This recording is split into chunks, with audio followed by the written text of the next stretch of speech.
Oke, bismillahirrahmanirrahim. Assalamualaikum warahmatullahi wabarakatuh. Waalaikumsalam warahmatullahi wabarakatuh. Selamat pagi. Pagi, Pak. Oke, sebelum kegiatan ini berlangsung di pembelajaran PJOK, ada baiknya kita berdoa mengajar kita masing-masing. Saya minta bantu ketua. Mana ketua? Tolong ketua, pimpin doa seperti biasa. Izin Pak. Siap. Baiklah teman-teman, sebelum kita memulai pelajaran pada pagi hari ini, alangkah baiknya kita berdoa menurut kepercayaan masing-masing. Berdoa dalam hati, mulai.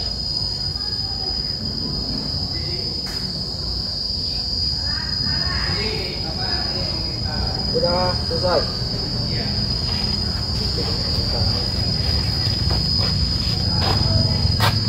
Oke, terima kasih kepada ketua telah bersedia untuk menuntut doa. Nah, pembelajaran hari ini saya kasih opsi mau duduk atau tetap berdiri. Silakan duduk dengan saya. Oke, silakan duduk. Pembelajaran kita hari ini adalah tentang lompat tinggi, ya, tentang lompat tinggi. Apa tujuannya? Tujuannya adalah satu, dia harus paham sebagai lompat tinggi, kamu mengidentifikasikan bahwa lompat tinggi itu apa saja terhadap di lompat tinggi. Mungkin pada waktu dia terlewati terhadap pada pelajaran lompat tinggi. Lompat tinggi adalah tidak asing. Di SMP kita pernah lompat tinggi. Siapa yang tahu lompat tinggi? Ada yang tahu lompat tinggi? Ada yang tahu lompat tinggi? Nah, saya jelaskan bahwa di lompat tinggi adalah, nah kita lihat. Saya boleh minta bantu siapa namamu? Ya, nah, boleh berdiri.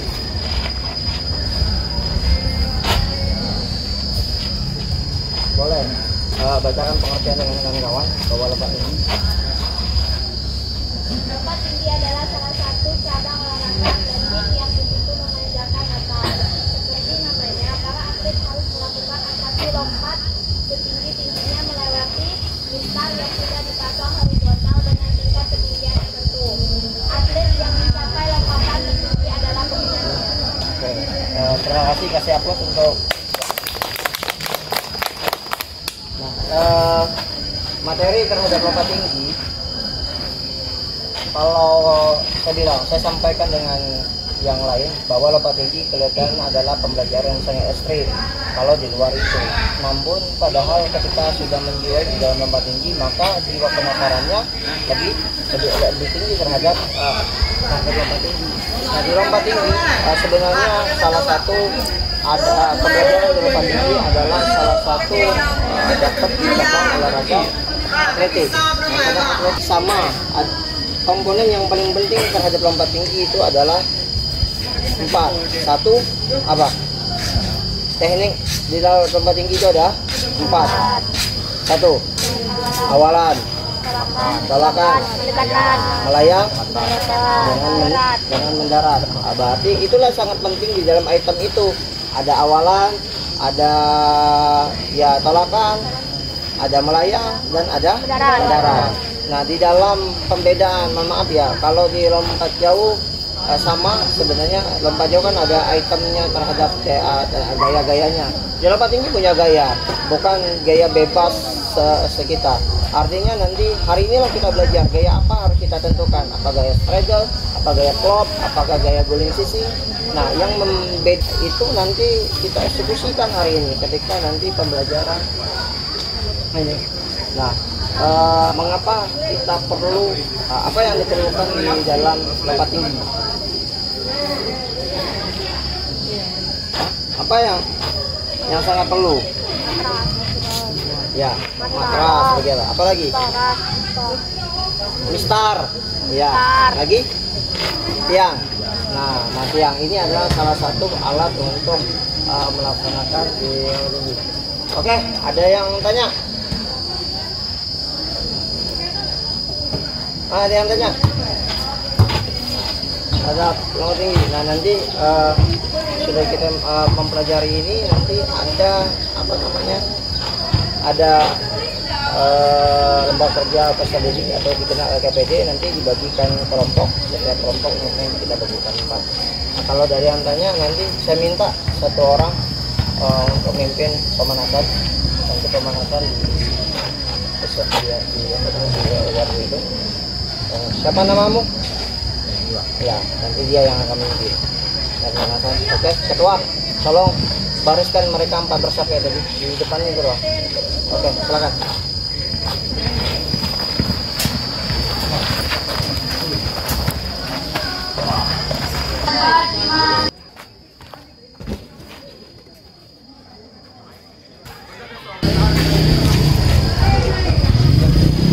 Yes.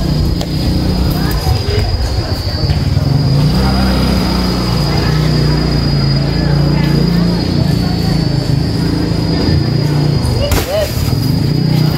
Bagus sama ya.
Angkat lagi, boleh kita. Semuanya bagus.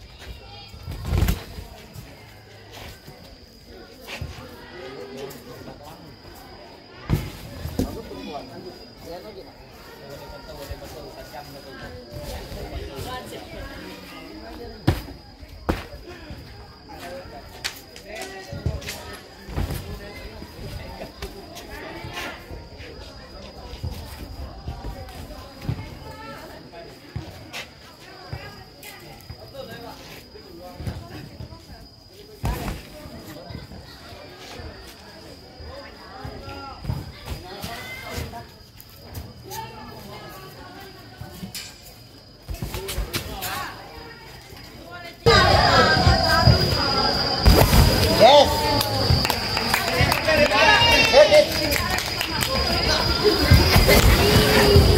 Apa yang nanti kita kongsi kesalahan-kesalahannya itu?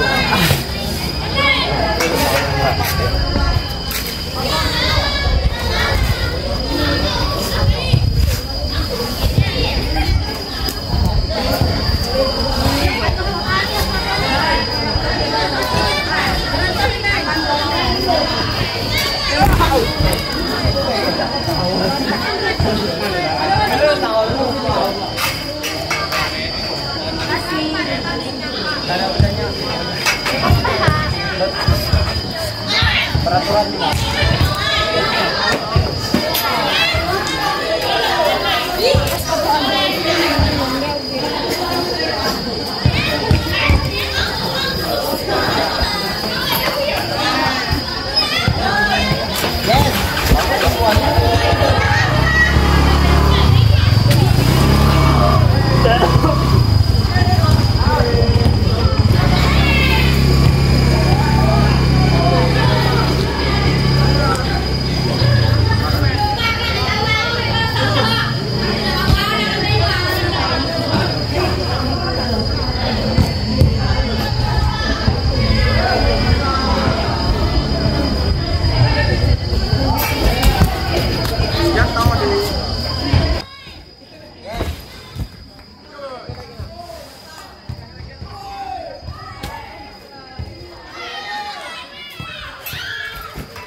hindari.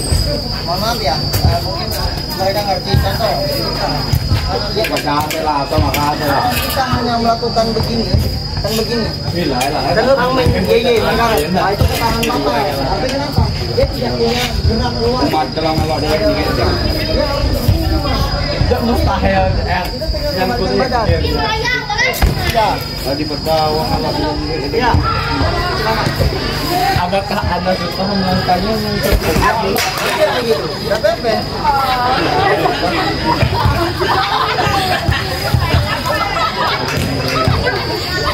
Tidak, dia tidak akan membahayakan. Apa? Này là tàn nhẫn.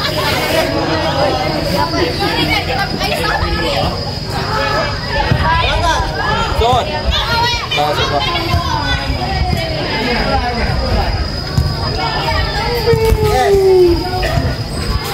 Không có này.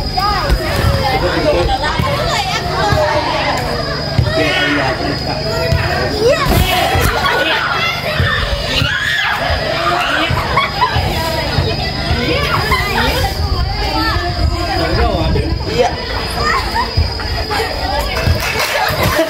Jangan ditunggu, nggak apa-apa. Coba dari awal.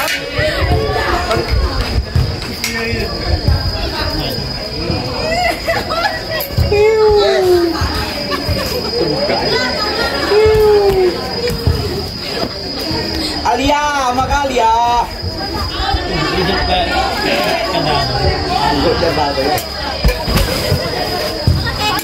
Olahraga. Kalau jangan nyari.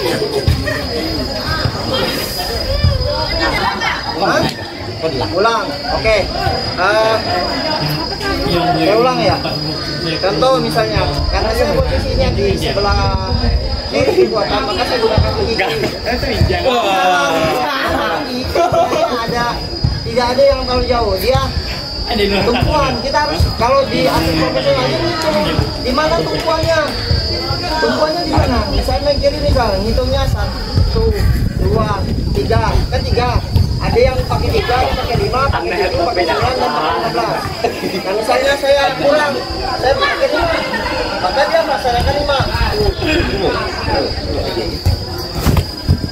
Terjadi sakit, jangan lagi.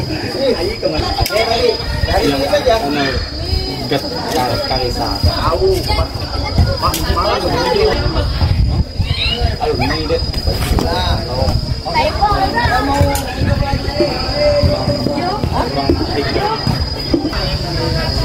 yes.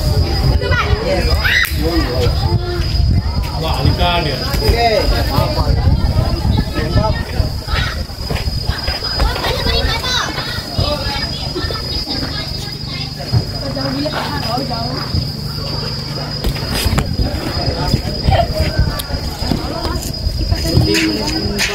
Terakhir berapa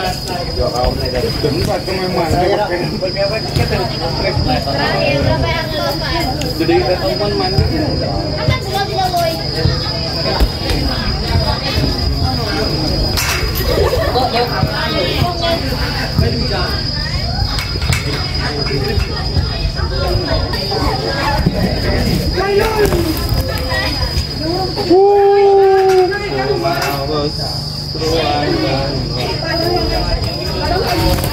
Ini main karet. Ini ngomong. Tope keluar.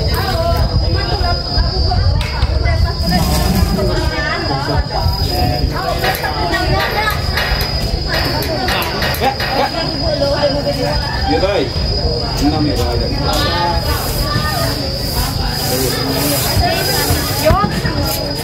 Oke. Mau. Macam mana? Terhadap Pak, Pak, ini nilai ini, Pak. Hah? Ini nilai. ada kita.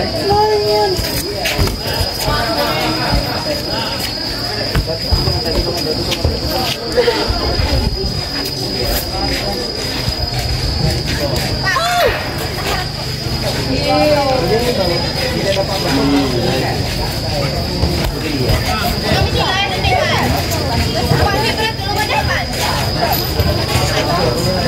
Tidak, tidak.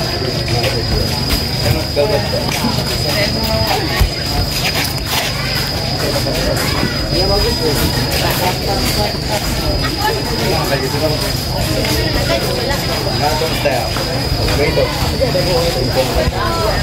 Kita sudah melaksanakan pembelajaran hari ini terhadap lompat tinggi. Mungkin ada yang menggunakan gaya guling sisi dan ada yang menggunakan gaya struggle. Nah, orang-orang ketika sudah masuk di pembelajaran ini, maka nilai penasarannya itu lebih tinggi, lebih dia menganalisa, merefleksi bagaimana kira-kira apa kiat-kiat saya untuk biar tidak terkena mistar. Nah, kalau di lompat jauh kan diskriminasi kan kita tahu itu dikatakan dis. Tapi kalau dikatakan lompat tinggi, kalau dia cuma kena mistar dan mistarnya tidak terjatuh, itu tidak dikatakan dis. Tapi kalau mistarnya jatuh, kena mistar dan terjatuh, maka dia tidak diperhitungkan terhadap nilai itu. Kalau dia di dalam perlombaan, tapi kalau di dalam siswa, mesti ada penilaian dari saya. Karena bukan berarti siapa yang kuat, tapi kalau Anda punya bakat, maka punya minat yang tinggi dan bakat yang kuat, maka kita pengembangan terhadap itu. Nah, mungkin ada yang tanya,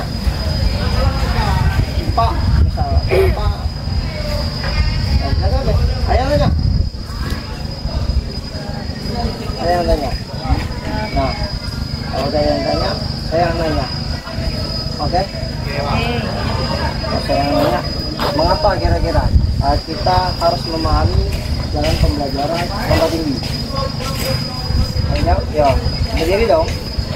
Sebutkan namanya. Baiklah, Assalamualaikum warahmatullahi wabarakatuh. Waalaikumsalam warahmatullahi wabarakatuh.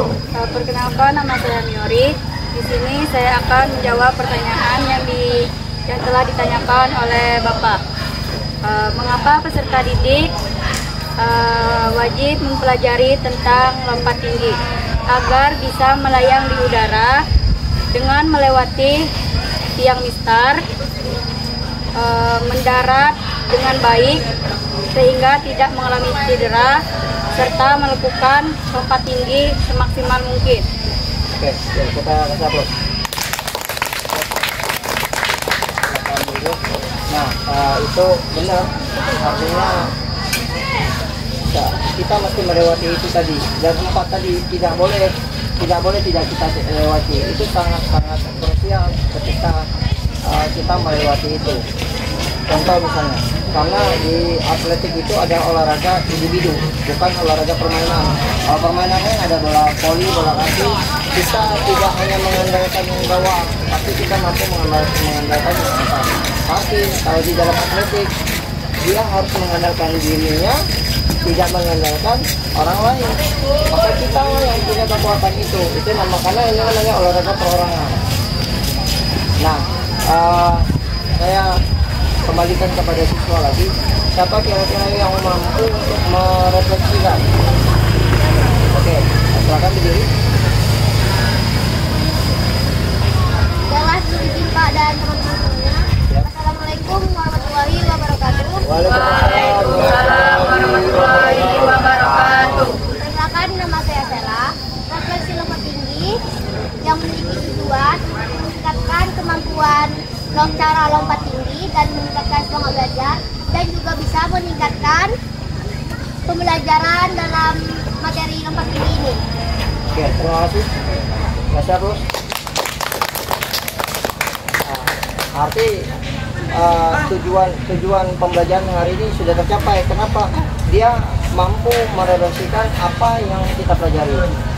Samanya intinya sama. Artinya begini. Di dalam melaksanakan pembelajaran itu ada tahapan-tahapan. Contoh saya bilang, awalan. Mana dikatakan awalan? Kita kadang-kadang tidak tahu dengan bahasa itu awalan apa. Padahal awalan itu ancang-ancang gitu. Nah, ancang-ancang sama dengan lompat jauh. Lompat jauh, ancang-ancangnya atau awalannya dia menggunakan sprint. Tapi di dalam lompat tinggi dia tidak dikenakan dengan sprint, tapi menggunakan dengan gaya kijang. Jinjit bahasa kita, itu jinjit. Kedua adalah tumpuan. Kalau di lompat jauh tumpuan dia harus dengan menggunakan papan, tapi kalau kita tidak pakai papan tumpuan, kita menggunakan insting dan berapa man, apakah 3, apakah 5, apakah 7, 9, dan 15. Nah, ketika di udara, maka ini jadi tantangan. Jadi tantangan bagaimana kita harus mampu melewati mist tersebut. Kalau tidak mampu, maka itu tidak akan bakal jadi perhitungan. Nah, ketika mendarat, Pak, bagaimana Pak mendarat? Apakah badannya harus jatuh dan menyimbangkan ke dalam matras? Sebenarnya fine-fine saja. Artinya bebas. Yang paling krusial adalah dia mampu melewati mistar tanpa menyentuhkan mistar. Contoh, kalau misal gaya apa yang paling dominan sebenarnya, yang paling atlet profesional, maka saya kasih tahukan bahwa sebenarnya gaya yang paling optimal adalah gaya flop. Gaya flop itu tapi tidak sembarangan orang, karena di kepala harus masuk dulu. Ketika kepala masuk semuanya aman, dia ada model kayang itu. Nah, ketika kayang ini, nah itu gaya flop itu aman. Artinya kenapa? Banyak yang kawan-kawan dia mampu di 130, dia mampu di 140. Ketika dia naik ke 145 yang gaya goyang sisi, maka ini sudah naik, maka ini akan nyangkut ke segitu. Begitu juga misalnya strider, bonggolnya pasti harus kita pelajari bonggolnya. Tapi nah inilah pembelajaran di dalam lompat tinggi. Nah, itu sebagai bahan repetisi. Semoga nanti minggu depan bisa jauh lebih baik daripada hari ini. Sebelum saya tutup, saya minta nanti ketua untuk mengikuti doanya. Mana ketua? Silakan ketua untuk alatan seperti ini. Kita mengikuti untuk mengakhiri pembelajaran. Silakan. Siap. Baiklah teman-teman, sebelum kita menutup pelajaran pada pagi hari ini, angka baca kita berdoa menuju pilihan masing-masing. Berdoa ada yang penting, mulai.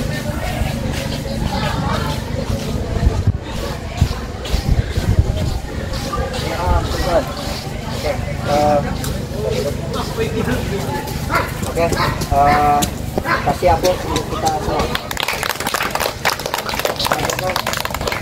Wassalamualaikum warahmatullahi wabarakatuh. Waalaikumsalam warahmatullahi wabarakatuh.